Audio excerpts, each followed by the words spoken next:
નમસ્કાર મિત્રો, મારું કાઠિયાવાડ ભાગ 3 લઈને આવ્યો છું.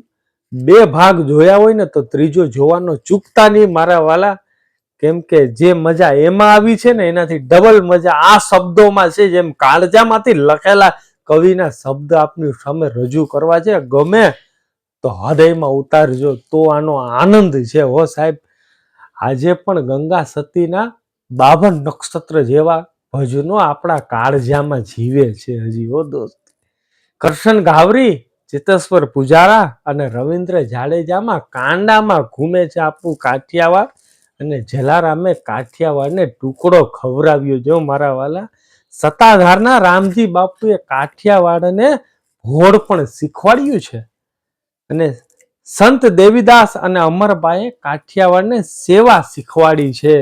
તો આપાદાન અને આપા વિહામાએ કરુણા ને ભક્તિ વારસામાં આપી છે. હો સાહેબ, કેટલાક સુરવીરો, કેટલાક કલાકારો, કેટલાક જગતના જેટલા પણ સિદ્ધો છે એમની તપોભૂમિ એટલે કાઠિયાવાડ કહેવાય છે. કઈ નાની સૂની વાત છે સાહેબ, પાવન પવિત્ર ધરતી કહેવાય છે, જ્યાં ભગવાન કૃષ્ણને પણ અહીંયા આવવાની અને એને આ પાવન પવિત્ર ભૂમિ ઉપર એમના ચરણો રાખી અને પવિત્ર કરી દીધી એ ભૂમિ છે.